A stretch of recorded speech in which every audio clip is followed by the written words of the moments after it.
Hi, this is Weegenaar. It's actually the 15th of April still, but tomorrow is Easter Sunday. So I'm going to do this game now that I've just played, and it's a very, very good game, if you don't mind me saying so myself.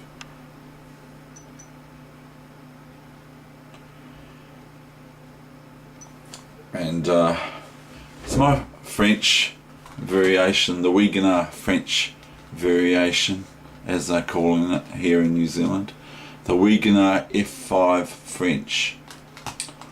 And it can be the Dutch as well. It's sort of like the F5 French with the Dutch together. Okay. So 5 minutes on the internet on my cell phone. And I had good time at the end left. We both had at the very end 1 minute 27 left each, so identical times at the end.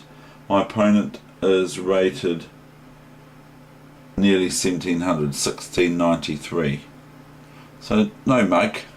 I thought he was 1600 or something. I'm trying to push the cursor key.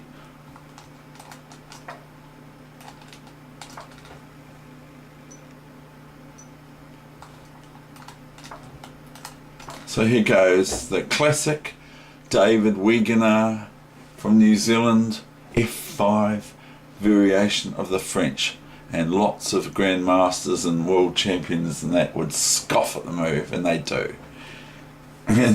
But they do find it interesting. One international master said to me, "I noticed your F5 move in the French last year at the South Island Champs." And you can find out which one that was, because there are a couple of them or so there, but I'm not dropping names even though they don't mind. So anyway, and he said to me, it's a he said to me he found it very interesting. He thought it was weak, but he found it was interesting, and it's particularly fun for lightning chess. Now here's the move that's quite good: G6, and then my opponent goes back to EF3, and I think there's better for white here. So I've got quite an open skeletal sort of it looks like I don't know what I'm doing, because I probably, you can easily say that I don't know what I'm doing, because I've got, and I'll make, by the way, another pawn move onto a white square. So it looks like my cage is very stupid and weak and everything, and I'm going to have long-term black squared weaknesses around my position, but I can live with that. My mum, she was brought up in Holland, in the 30s and 40s, and I'm not going to go on about what I'm saying, but so she's taught me that you can survive in certain situations, even though they look like the writing is all over the wall. Because when you look at this position, that's the thing with this whole idea of what I'm doing as well, is it sort of incorporates in white an initiative to say, right, I'm going to punish this player for playing like this against me, or punish this player for playing like an idiot. He doesn't know, or she or it doesn't know what they're doing, how to play chess. So that's what the initial response can be. Bishop f4, knight f6. Now that's my first piece out. And white makes a mistake by moving their piece twice now, so I don't mind that. They move this twice. No, but I can't talk, can I? Because look, 1, 2, 3, 4, 5, 6. So I'm counting 1, 2, and I played this move. We're up to move 8, and this is the first piece I've moved. So all my moves right up to move 7, right up to move 6, sorry, has been pawn moves. So it's not advisable, but I'm breaking that rule.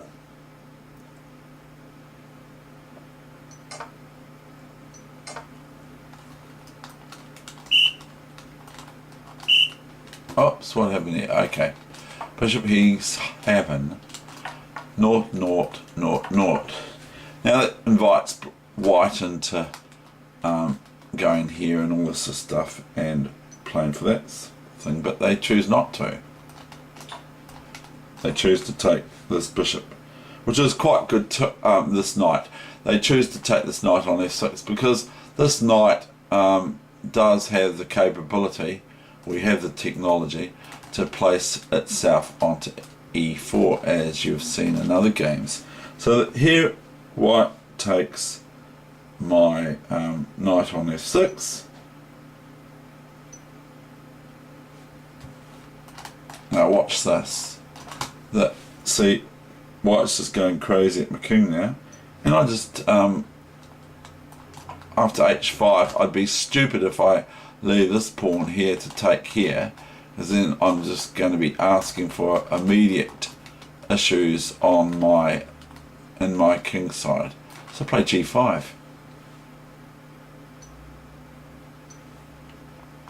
My opponent blunders here. I'll play bishop d4. Now this is a crazy game. Chess is crazy. Now white makes another 2 move with their piece.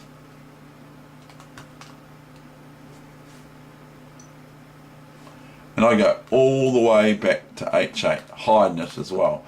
I can go here.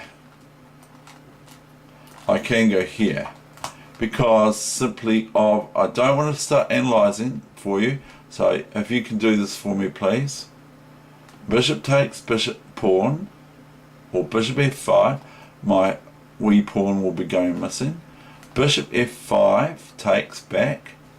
Queen takes bishop on f5, and then I've got the whopple.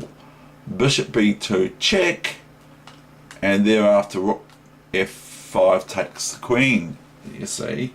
So I could have just gone back there if I so wished, but I didn't. I went, and I could also go here too, but I didn't. It's a different game. I went here. Maybe I'll play that next time. Bishop h8, h6. Now here comes Weeg. He's coming for a basic check on b2, and that won't stop my opponent. My opponent, I gather, will keep fighting on. But I think this game's quite fun. Now I'm not saying that black couldn't have got crushed. It's very possible that we played it wrong. I think there was a part that we did. So here we got this marauding knight. Now I could just choose to take this bishop on d3 next move if I so wish, but I don't. I sort of kind of like my knight.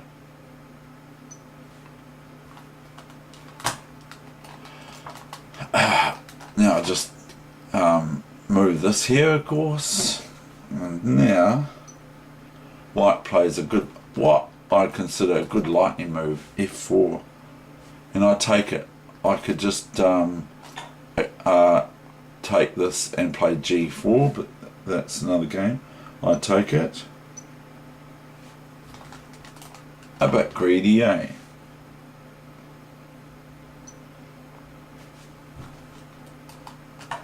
See, I've got my hotel square possibility on e3. So this I call my hotel on e3. And if I wrote a book on this variation, you know, just for fun even, if I wrote a book on this variation it would be saying to aim for this hotel on e3, because I can throw all sorts of pieces on there, you know, and so that I call that my hotel, and my friends do not like it.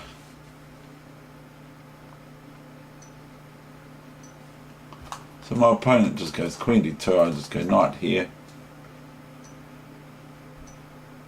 a5. What? I go a5 here.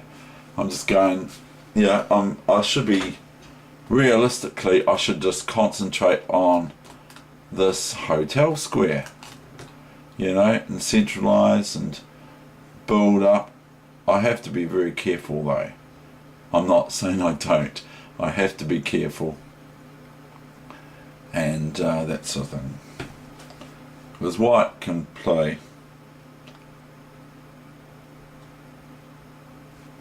and white plays now rook h5, hammering my f pawn, trying to.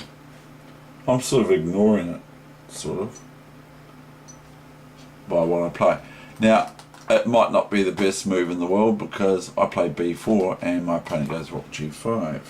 Check, king s7, knight c6. Now, what is going on here?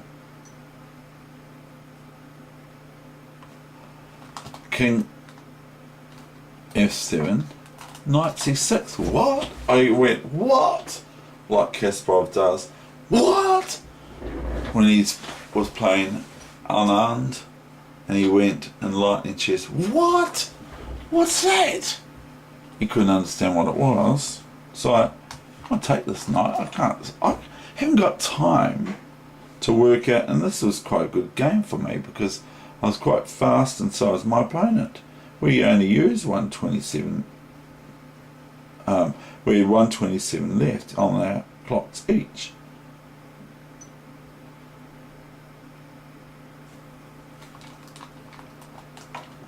Now this is quite, this could be very dangerous for black. Now, if I look at this, because this is just going to open up this G file for white's rooks. But if I look at this, I thought I could just do here, but I can't because of knight takes. And that's all very well, isn't it? There's nothing actually good about that. And then I'm going to lose this pawn soon, and then my knight's going to be, my knight is being threatened to be hanging. So it went take here.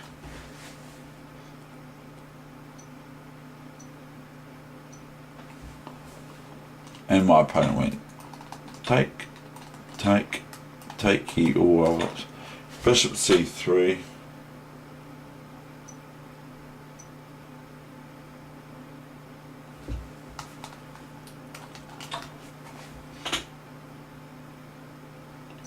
Now it's actually quite a wee bit of a problem. Here I blunder. Do I blunder. Here I blunder. Now where are some blunders? You can look for blunders, and Simon Webb from England, he says it's good to write your moves down before you play them, because then you often see, oh, that's a blunder, I can't play that. Now it's quite a sort of a crazy position here, because what does black actually do? So it's quite crazy what's going on here. There's also, white could look at giving up this rook in exchange for the exchange to get this pawn here and go for it. They're also attacking this pawn here, which is annoying. So I went d4. See, I went d4, just blundered, you know, just blundered away my bishop. Bit sad. My opponent saw it straight away.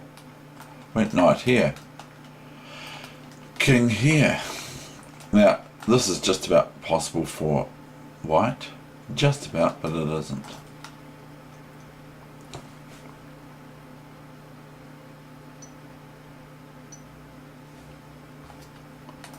But I might say after the game, I don't even know if it is a mistake. Now, I didn't do that, did I? Oh yeah, I did. I was hallucinating there. I thought the knight was still here and it can go knight check. So, and that can happen too in chess. Rook AC8, 95. So I might have just now completed my development. Dole. So my development may be just completed right now as we speak. What's going on here? Oh no, what the heck's going on here?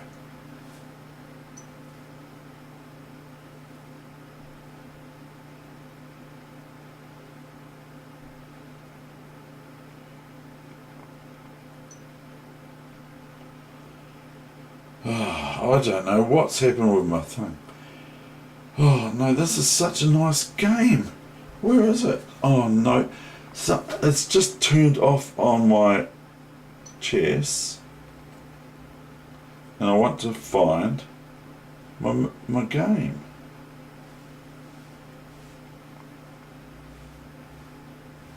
No, it's in here somewhere. Here we go. I found it. Right, knight e5. Oh, what's going on here? That's the final position, almost.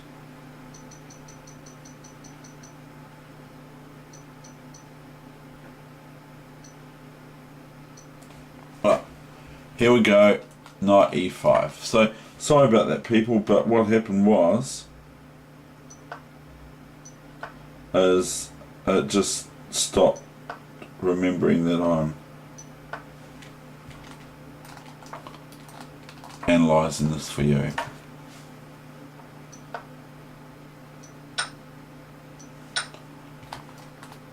Rook c7, rook c7, and I thought that white can play this now, but they can't really, can they? Because I just take it. So what's the pawn count? There's 4 versus 3. I've got 4 versus. I've got to be careful with them because it's approaching. Now I'm looking at things like what do I do with this? How do I get something going here with this check thing?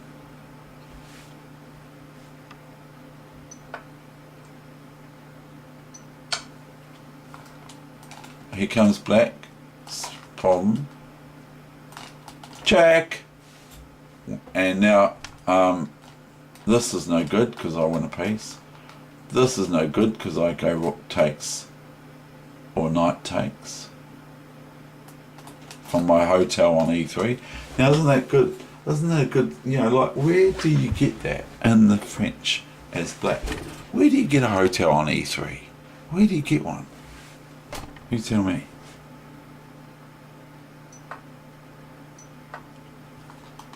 It's starting to look a little bit precarious for white's position here. So black's getting a wee bit annoyed here. White's getting a wee bit annoyed here. Guess what they play? They play rook f8. Oops. I go clunk. And that was it. My opponent resigned. With us both with 1:27 left on our clocks. And obviously, for me or for you, and that's the thing, white is threatened with this move here. Checkmate. So what's white to do? Here? No, that's no good. There's a rook c2. So this, I just go rook c2. And it's sort of all over, I think. Anyway, that's the end of the session and the week 22. And as it's Sunday tomorrow, the last day of week 22 for me, and Sunday Easter, I'm making sure that I do this today. And this is just hot off the press. This was played like about 40 minutes ago on chess.com, which is actually quite good. Isn't it good that they let us play it for free?